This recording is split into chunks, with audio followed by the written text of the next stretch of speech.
Railway group డీలో 100% job రావాలంటే ఎన్ని మార్క్స్ తెచ్చుకోవాలి? నన్ను చాలామంది స్టూడెంట్స్ అడుగుతున్నారు, సార్ ఎన్ని మార్క్స్ వస్తే జాబ్ వస్తుందని. సో అలాగే మనకి సబ్జెక్ట్ వైజ్ టార్గెట్ మార్క్స్ అంటే మీకు తెలుసు 4 సబ్జెక్ట్స్ ఉంటాయి. సో ఆ 4 సబ్జెక్ట్స్లో మరి ఏ సబ్జెక్ట్లో ఎన్ని మార్క్స్ మనం స్కోర్ చేయగలుగుతాం అనేది కూడా మీకు నేను క్లియర్గా డిస్కస్ చేస్తాను. సో చాలామంది స్టూడెంట్స్ ఏంటంటే ప్రీవియస్ కట్ ఆఫ్ మార్క్స్ ఎంత ఉన్నాయని చూసుకుంటున్నారు. కానీ ఒకటి గుర్తుపెట్టుకోండి, కట్ ఆఫ్ మార్క్స్ అనేవి ఫిక్స్డ్గా ఉండదు, ఎప్పటికప్పుడు మారుతూ ఉంటుంది. జస్ట్ ఒక ఐడియా కోసం మాత్రమే మీకు యూజ్ అవుతుంది తప్ప ఖచ్చితంగా లాస్ట్ టైం ఉన్న కట్ ఆఫ్ మార్క్స్ ఈసారి ఉంటుందని చెప్పలేం. సో అవన్నీ పేపర్ స్టాండర్డ్ని బట్టి కాంపిటీషన్ బట్టి మారుతూ ఉంటుంది. అలాగే లాస్ట్ టైం ఒక జోన్లో కట్ ఆఫ్ మార్క్స్ ఏదైతే ఉందో ఈసారి కూడా అంతే ఉంటుందని చెప్పలేం. సో ఎప్పటికప్పుడు చేంజ్ అవుతుంది కాబట్టి ఫస్ట్ కట్ ఆఫ్ మార్క్స్ గురించి మర్చిపోండి. సో మరి ఇప్పుడు ఈ ఎగ్జామ్లో ఖచ్చితంగా జాబ్ రావాలంటే ఎన్ని మార్క్స్ తెచ్చుకోవాలని ఆలోచించండి. సో దీనికి సంబంధించి మీకు క్లియర్గా డిస్కస్ చేస్తాను. సో మీకు తెలుసు మనకి ఈ 4 సబ్జెక్ట్స్ తీసుకుంటే మనకి జనరల్ సైన్స్లో 25 మార్క్స్, మ్యాథ్స్ 25, రీజనింగ్ 30, అలాగే జనరల్ అవేర్నెస్ కరెంట్ అఫైర్స్ 20, మొత్తం 100 మార్క్స్ ఉంటాయి. సో మరి 100 మార్క్స్కి మనం ఎన్ని మార్క్స్ తెచ్చుకోవాల్సి ఉంటుంది? సో మనకి దీనికంటే ముందు మీకు ఐడియా ఉండాలి, అంటే నెగిటివ్ మార్క్స్ అంటే ఏంటి, నార్మలైజేషన్ మార్క్స్ అంటే ఏంటి, రా మార్క్స్ అంటే ఏంటి. సో ఫస్ట్ మనకి ఫర్ ఎగ్జాంపుల్ మీరు ఒక 10 క్వశ్చన్స్ అటెంప్ట్ చేశారనుకుందాం. ఆ 10లో 3 రాంగ్ అయ్యాయి అంటే 7 కరెక్ట్ అయ్యాయని అర్థం, అవునా? రైట్. అంటే మనకి 3 రాంగ్ అయ్యాయి అంటే 7 కరెక్ట్ అయ్యాయి అంటే ఇప్పుడు మీకు ఎన్ని మార్క్స్ వస్తాయి? సో ఎందుకంటే మనకు ఇక్కడ ఎగ్జామ్లో నెగిటివ్ మార్క్స్ ఉంటాయి, 1/3 నెగిటివ్ మార్క్స్ ఉంటాయి. 1/3 నెగిటివ్ మార్క్స్ అంటే ప్రతి రాంగ్ ఆన్సర్కి 0.33 మార్క్స్ డిడక్ట్ చేస్తారు. అంటే ఇప్పుడు మీకు ఎన్ని మార్క్స్ వస్తాయి అంటే 3 ఇంటూ ఒక క్వశ్చన్కి 0.33 మార్క్స్ డిడక్ట్ చేస్తారు కాబట్టి 3 ఇంటూ 0.33 సంథింగ్ చేస్తే మీకు 1 మార్క్ వస్తుంది. అంటే మీకు 7 నుంచి ఈ 1 మార్క్ డిడక్ట్ చేస్తారు, మీకు వచ్చేవి 6 మార్క్స్ మాత్రమే. Okay, right. సో ఇప్పుడు ఈ 6 మార్క్స్ని ఏమంటారంటే రా మార్క్స్ అంటారు. అయితే నెక్స్ట్ నార్మలైజేషన్ మార్క్స్ అంటారు. నార్మలైజేషన్ మార్క్స్ అంటే ఏంటంటే మనకి ఈ ఆర్ఆర్బీ ఎగ్జామ్స్ ఒకేసారి జరగవు, అంటే డిఫరెంట్ షిఫ్ట్స్లో డిఫరెంట్ డేట్స్లో జరుగుతుంటాయి. కొన్ని షిఫ్ట్స్లలో పేపర్ ఈజీగా ఉండొచ్చు, కొన్ని షిఫ్ట్స్లో మోడరేట్గా ఉండొచ్చు, కొన్ని షిఫ్ట్స్లో టఫ్ ఉండొచ్చు. మరి ఈజీగా వచ్చిన వాళ్ళకి ఖచ్చితంగా అది అడ్వాంటేజ్ అవుతుంది కదా. సో అలా కాకుండా ఉండడానికి సో అన్ని షిఫ్ట్లో కలిపి యావరేజ్గా సో మార్క్స్ తీసుకొని వాటిని నార్మలైజేషన్ చేస్తారు. వాటిని నార్మలైజేషన్ మార్క్స్ అంటారు. సో మనకి 6 మార్క్స్ వచ్చిన తర్వాత మళ్ళీ నార్మలైజేషన్ చేసిన తర్వాత మీకు 6 కంటే ఎక్కువ రావచ్చు, 6 కంటే తక్కువ రావచ్చు. బట్ చాలా సందర్భాల్లో మీకు వచ్చిన రా మార్క్స్ కంటే ఖచ్చితంగా నార్మలైజేషన్ చేసిన తర్వాత ఎక్కువ మార్క్సే వస్తుంటాయి. ఓకేనా, రైట్. మరి మొత్తం మనకి ఈ సబ్జెక్ట్ వైజ్ తీసుకుంటే ఫస్ట్ మనకి ఏ సబ్జెక్ట్లో ఎన్ని మార్క్స్ స్కోర్ చేయాలనేది ఆలోచించండి. ఫస్ట్ మనకి టార్గెట్ ఏంటంటే మనకి జనరల్ సైన్స్లో అవుట్ ఆఫ్ 25కి మీరు ఖచ్చితంగా 15 మార్క్స్ స్కోర్ చేయాలి. సో ఇక్కడ రాస్తున్నాను క్లియర్గా, 15 మార్క్స్ స్కోర్ చేయాలి. నెక్స్ట్ మ్యాథమెటిక్స్లో తీసుకుంటే మ్యాథమెటిక్స్లో ఖచ్చితంగా మీరు 15 మార్క్స్ స్కోర్ చేయాలి. నెక్స్ట్ రీజనింగ్లో 25 మార్క్స్ స్కోర్ చేయాలి. అండ్ లాస్ట్లో మనకి జనరల్ అవేర్నెస్ కరెంట్ అఫైర్స్ తీసుకుంటే ఖచ్చితంగా 15 మార్క్స్ స్కోర్ చేయాలి. ఇప్పుడు టోటల్ తీసుకుంటే మనకి ఎన్ని మార్క్స్ మీరు స్కోర్ చేయాలి? 10, 20, 40, 50, 60, 70 మార్క్స్ స్కోర్ చేయాలి. అంటే మీరు ఎప్పుడైతే 70+ టార్గెట్ పెట్టుకోండి. సో మీరు ఇక్కడ సబ్జెక్ట్ వైజ్ నేను ఏవైతే చెప్పానో ఇక్కడ ఈజీగా అంటే కొంచెం మీరు సీరియస్గా సిస్టమేటిక్గా ప్రిపరేషన్ ప్లాన్ చేసుకుంటే ఈజీగానే మీరు స్కోర్ చేయగలుగుతారు. సో ఇక్కడ 70+ అంటే ఓబీసీ అండ్ అన్రిజర్వ్డ్ ఈడబ్ల్యూఎస్ వాళ్ళు 70+ పెట్టుకోండి. ఎస్సీ ఎస్టీ వాళ్ళైతే 60+ పెట్టుకోండి. సో ఖచ్చితంగా మీరు సేఫ్ జోన్లో ఉండడానికి అవకాశం ఉంటుంది. ఇవి రా మార్క్స్. సో నార్మలైజేషన్ చేసిన తర్వాత ఇంతకుముందు చెప్పినట్టు మీకు రా మార్క్స్ కంటే ఎక్కువ కావచ్చు, కొన్ని సందర్భాల్లో తక్కువ కూడా అవుతుంటుంది. బట్ ఈ రా మార్క్స్ మీరు తెచ్చుకోగలిగితే ఖచ్చితంగా మీరు జాబ్ రావడానికి అవకాశం ఉంటుంది. సో ఇంకొక మోస్ట్ ఇంపార్టెంట్ ఏంటంటే మీకు ఈ 70 మార్క్స్ వచ్చాయనుకోండి, ఫర్ ఎగ్జాంపుల్ ఇంకా మీ ఫ్రెండ్కి 69 మార్క్స్ వచ్చాయి, సో ఇంకొక ఫ్రెండ్కి 68 మార్క్స్ వచ్చాయి ఫర్ ఎగ్జాంపుల్. మీరు ముగ్గురు సిబిటి క్వాలిఫై అయ్యారు, అంటే సిబిటి క్లియర్ చేశారు. సిబిటి క్లియర్ చేసిన తర్వాత నెక్స్ట్ స్టేజ్ ఏముంటుంది? నెక్స్ట్ స్టేజ్ పీఈటీ ఉంటుంది, అంటే ఫిజికల్ ఎఫిషియన్సీ టెస్ట్ ఉంటుంది.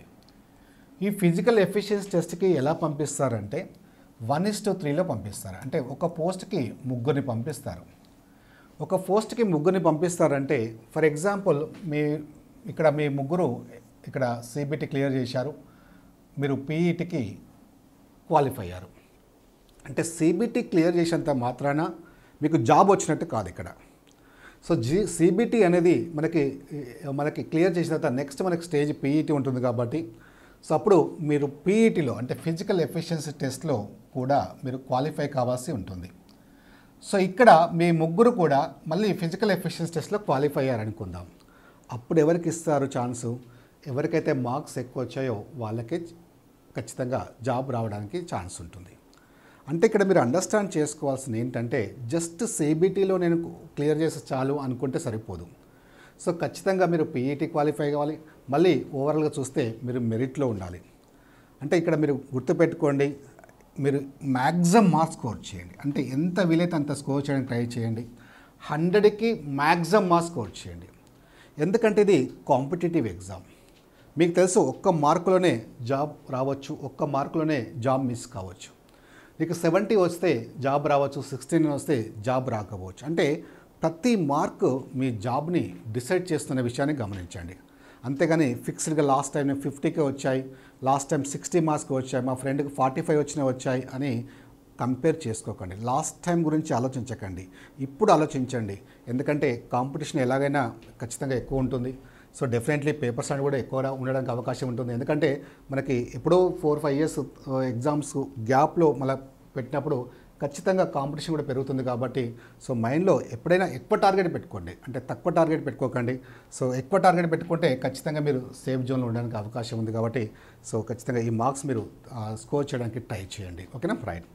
సో మరి మీకు డౌట్ రావచ్చు, సార్ ఇప్పుడు మీరు ఇలా చెప్పారు కదా జనరల్ సైన్స్ 15, 25, 15 అని, సో మరి ఎలా స్కోర్ చేయాలి అని ఇక్కడ మీరు అబ్జర్వ్ చేస్తే సో ఇక్కడ రీజనింగ్ నేను ఎందుకు వెయిటేజ్ ఇక్కడ ఇచ్చానంటే మీకు 30కి 25 ఖచ్చితంగా స్కోర్ చేయగలుగుతారు.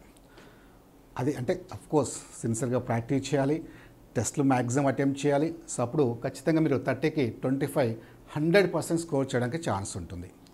సో ఫస్ట్ మీరు సిలబస్ని కంప్లీట్గా స్టడీ చేయండి అన్ని సబ్జెక్ట్స్లో. సో ఫస్ట్ మీకు రీజనింగ్ తీసుకుంటే రీజనింగ్లో ఎక్కువ వెయిటేజ్ ఉన్న టాపిక్స్ ఏంటో స్టడీ చేయండి. నేను ఆల్రెడీ ప్రీవియస్ వీడియోలోనే డిస్కస్ చేశాను. రీజనింగ్లో మోస్ట్ ఇంపార్టెంట్ అంటే డిసైడింగ్ టాపిక్స్ ఏంటి, సో ఎక్కువ వెయిటేజ్ ఉన్న టాపిక్స్ ఏంటో కూడా నేను ప్రీవియస్ వీడియో డిస్కస్ చేశాను. ఒకసారి వీలైతే అది వీడియో చూడండి. సో ఖచ్చితంగా 25 మార్క్స్ స్కోర్ చేయగలుగుతారు. అలాగే మ్యాథమెటిక్స్లో 25కి 15 స్కోర్ చేయగలుగుతారు. ఎందుకంటే ఖచ్చితంగా అంటే మీకు డౌట్ రావచ్చు, సార్ నేను 15 కాదు 20+ స్కోర్ చేయగలుగుతాను అంటే నీకు మ్యాథ్స్లో స్ట్రాంగ్ ఉన్నామనుకో ఎక్కువ స్కోర్ చేయగలుగుతావు, సైన్స్లో కొంచెం వీక్ ఉన్నామనుకో తక్కువ స్కోర్ చేస్తావు. అంటే ఇక్కడ తగ్గితే అక్కడ పెంచండి, అక్కడ పెంచితే ఇక్కడ తగ్గండి. ఓకే, బట్ ఖచ్చితంగా ఈ స్కోర్ మాత్రం ఓవరాల్గా ఈ 70+ వచ్చేలాగా మీరు ప్లాన్ చేసుకోవాలి. నెక్స్ట్ మ్యాథమెటిక్స్లో కూడా మనకు ఖచ్చితంగా, ఎందుకంటే 25కి 20+ చేయడం అనేది అంత ఈజీ కాదు. సో ఎందుకంటే టైం ఇక్కడ 90 మినిట్స్ టైం ఉంటుంది. 90 మినిట్స్ ఎన్ని క్వశ్చన్స్కి? 100 క్వశ్చన్స్కి. 100 క్వశ్చన్స్కి 90 మినిట్స్ అంటే ఒక్కసారి ఆలోచించండి, జస్ట్ 54 సెకండ్సే ఉంటుంది ఆ క్వశ్చన్ అండర్స్టాండ్ చేయడం. అలాగే క్యాలిక్యులేషన్ చేసుకోవడం అనేది అంత ఈజీ కాదు అంత తక్కువ టైంలో. సో అందుకే దీనికి అట్లీస్ట్ మీరు 15 మ్యాక్సిమం స్కోర్ చేయడానికి ట్రై చేయండి. అలాగే జనరల్ సైన్స్లో ఫిజిక్స్, కెమిస్ట్రీ, బయాలజీ అట్లీస్ట్ మీరు ఒక్కో సబ్జెక్ట్ నుంచి 5 మార్క్స్ మీరు స్కోర్ చేయగలిగిన 15 స్కోర్ చేయగలుగుతారు. అలాగే next general awareness, current affairs. ఇందులో కరెంట్ అఫైర్స్ నుంచి మనకి ఖచ్చితంగా ఒక 4-5 క్వశ్చన్స్ వరకు ఎక్స్పెక్ట్ చేయొచ్చు. సో అవుట్ ఆఫ్ 20లో మిగతా 15 జీకే నుంచి వస్తాయి. సో మనకి 5లో ఖచ్చితంగా మనం స్కోర్ చేయడానికి ఛాన్స్ ఉంటుంది, 5కి 5. అండ్ ఇంకొక 10 మార్క్స్ మీరు జీకేలో అంటే జనరల్ అవేర్నెస్లో ఒక 10 మార్క్స్ స్కోర్ చేయగలిగితే సో ఇక్కడ కూడా మనం 15 మార్క్స్ ఈజీగా స్కోర్ చేయగలుగుతాం. ఓకే, సో ఇలా మీరు ఎప్పుడైతే ఫస్ట్ మీరు ఏం చేస్తారంటే సిలబస్ని కంప్లీట్ స్టడీ చేసిన తర్వాత సో ప్రిపరేషన్ స్టార్ట్ చేసినప్పుడు సైమల్టేనియస్లీ మీరు టెస్ట్లు కూడా అటెంప్ట్ చేస్తుండండి. అప్పుడే మీకు ఎగ్జామ్ తెలుస్తుంది. అండ్ ఈ నెగిటివ్ మార్క్స్ ఉన్నాయి కాబట్టి మీరు డైరెక్ట్గా అటెంప్ట్ చేస్తే చాలా ప్రాబ్లం అవుతుంది. సో మీకు అప్పుడు ఎగ్జాక్ట్లీ ఎప్పటికప్పుడు మీరు టెస్ట్లు రాసుకోవడం వల్ల మీరు సెల్ఫ్ అనాలిసిస్ చేసుకోవచ్చు. అంటే ఎక్కడ ప్రాబ్లం అవుతుంది, ఎక్కడ అంటే నాకు క్వశ్చన్ తెలిసి ఆన్సర్ మిస్టేక్ చేస్తున్నానా, తెలియక మిస్టేక్ చేస్తున్నానా, లేదా స్పీడ్ చేయడం వల్ల మిస్టేక్ చేస్తున్నానా, సో ఇంకా నేను ఎక్కడ ఫోకస్ చేయాలి అనేది కంప్లీట్గా మీరు అనాలిసిస్ చేసుకోవడానికి ఆ టెస్ట్లు రాస్తేనే తెలుస్తుంది. కాబట్టి సో మీరు ప్రిపేర్ అవుతూనే సిలబస్ని సైమల్టేనియస్లీ ఖచ్చితంగా మ్యాక్సిమం టెస్ట్లు అటెంప్ట్ చేయండి. సో దీనికి సంబంధించి మీకు ఆర్ఎస్బి ఎడ్యుకేషన్లో కంప్లీట్ కోర్స్ మీకు అవైలబుల్గా ఉంది అండ్ టెస్ట్ సిరీస్ కూడా అవైలబుల్గా ఉన్నాయి. సో దాదాపుగా 150 టెస్ట్లు ఇప్పుడు రెడీగా ఉన్నాయి మీకు. ఓకే, టాపిక్ వైజ్ ఉన్నాయి. అలాగే మీకు దాదాపుగా 200 టెస్ట్ల వరకు వస్తాయి. మీకు ఎవ్రీ వీక్ గ్రాండ్ టెస్ట్ కూడా కండక్ట్ చేస్తారు, టాపిక్ వైజ్ ఉంటాయి. సేమ్ మెయిన్ ఎగ్జామ్లో 1/3 నెగిటివ్ మార్క్స్ ఉంటాయి కదా, సో ఇక్కడ కూడా సేమ్ మెయిన్ ఎగ్జామ్లో ఏదైతే ఉంటుందో అలాగే ఉంటుంది negative marks. Subject experts preparation test సిరీస్లు ఉంటాయి. అలాగే మీకు గ్రూప్ డీకి సంబంధించిన ఫుల్ కోర్స్ కూడా అవైలబుల్గా ఉంది. సో కంప్లీట్ కోర్స్ జస్ట్ మీకు 3000 రూపీస్ ఉన్న కోర్సు ఇప్పుడు 999కే ప్రొవైడ్ చేస్తున్నారు. వ్యాలిడిటీ మీకు 1 ఇయర్ ఉంటుంది. అండ్ ఇందులో మీకు ఇంపార్టెంట్ ఏంటంటే టాప్ మోస్ట్ ఫ్యాకల్టీ ఉంటారు. సో మీరు ఇందులో ఏ ఫ్యాకల్టీ తీసుకున్నా మినిమం 15 to 20 years ఎక్స్పీరియన్స్ గల ఫ్యాకల్టీ ఉంటారు. లక్షలాది మంది విద్యార్థులకు బోధించిన అనుభవాల ఫ్యాకల్టీ ఉంటారు. మీరు సరైన ఫ్యాకల్టీని సెలెక్ట్ చేసుకుంటే 50% మీరు సక్సెస్ అయినట్టే. సో ఇక్కడ చూడండి, డాక్టర్ విఎన్ రాజు సార్, నేనే రీజనింగ్ మీకు అర్థమెటిక్ టీచ్ చేశాను. ఈచ్ అండ్ ఎవ్రీ టాపిక్లో logics, concepts, advance short cuts మీకు డిస్కస్ చేశాను. అర్థమెటిక్లో కూడా మీకు ఆర్ఎస్ఆర్ బుక్ నుంచి bit to bit advance short cut discuss చేశాను. అలాగే క్యాలిక్యులేషన్స్ బేసిక్స్, మీరు నాన్ మ్యాథ్స్ బ్యాక్గ్రౌండ్ అయినా so simple calculations and addition, subtraction, multiplications కూడా స్పీడ్గా అంటే సెకండ్స్లోనే మనం ఎలా చేయొచ్చు అనేది మీకు డిస్కస్ చేశాను. అలాగే మిగతా మీరు ఏ ఫ్యాకల్టీ తీసుకున్న అందరూ కూడా టాప్ మోస్ట్ ఫ్యాకల్టీ ఉంటారు. ఒక్కసారి వీలైతే ఆర్ఎస్బి ఎడ్యుకేషన్ యాప్ మీరు డౌన్లోడ్ చేసుకోండి. సో అక్కడ మీకు ప్లే స్టోర్లో మీకు డౌన్లోడ్ చేసిన తర్వాత అక్కడ కంటెంట్ కనిపిస్తుంది, టెస్ట్ సిరీస్ కనిపిస్తాయి, డెమో క్లాస్ కూడా ఉంటాయి. ఒకసారి చూడండి, మీకు నచ్చితేనే తీసుకోండి. ఓకేనా?